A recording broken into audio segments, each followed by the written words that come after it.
এক দুঃসংবাদ আসা মাত্রই থমকে গেল রাই অনির্বাণের বিয়ে। হ্যাঁ বন্ধুরা, ভিডিওতে লাইক দিয়ে দেখতে থাকুন। রাই অনির্বাণকে যখন একে অপরের সাথে সামনাসামনি করা হয়, ঠিক সেই সময় মালা বদলের আগেই রাইয়ের মা ছুটে এসে বলতে থাকে যে রাই সর্বনাশ হয়ে গিয়েছে। তখন এই কথা শোনা মাত্র রাই বলতে থাকে, কি ব্যাপার মা, তুমি এরকম করে হুমড়ি তুমড়ি করে কাঁদছো কেন? বলো কি হয়েছে, তুমি কথা বলছো না কেন? মা তখন রাইয়ের পিসিমণি বলতে থাকে সর্বনাশ হয়ে গিয়েছে।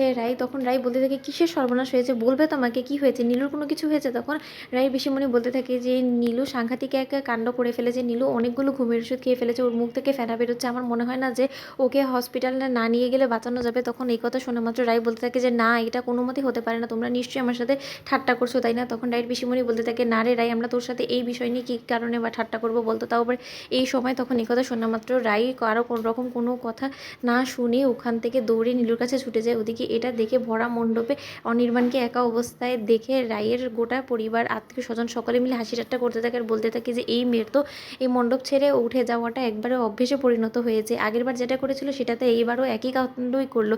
এই মেয়েটার মনে হয় না যে কপালে সুখ বলে কোনো কিছু আছে। যখনই এই মেয়েটা নিজের সুখের মুখ দেখতে নেয়, ঠিক তখনই এরকম কোনো না কোনো একটা দুর্ঘটনা ঘটেই যায় ওর জীবনে।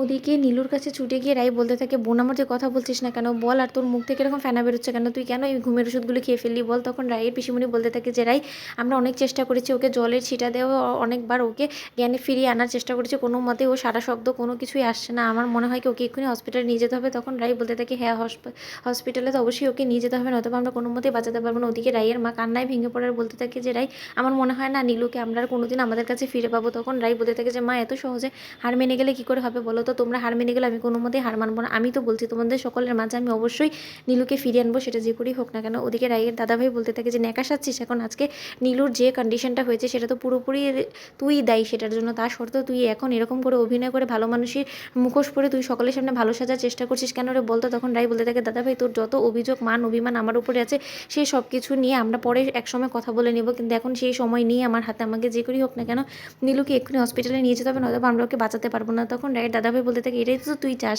নীলু যাতে না বাঁচে, কারণ নীলু তো তোর পথের কাটা হয়ে গিয়েছে তাই না? কারণ সূর্যেরকে তুই নিজের থেকে হাত করে পাবি, কারণ তোর তো এখন খুব গায়ে ছ্যাঁকা লেগে গেছে যে তুই দু নৌকায় পা দিয়ে চলার অভ্যেসটা তো তোর কোনো মতে তুই ছাড়তে পারছিস না। ওদিকে নীলু যখন তোর এই দু নৌকায় পা দিয়ে চলার এই আসল কাহিনীটা সকলের সামনে ফাঁস করে দিয়েছে, তারপর থেকে তো তোর নীলুর প্রতি এতটা ক্ষোভ তাই না?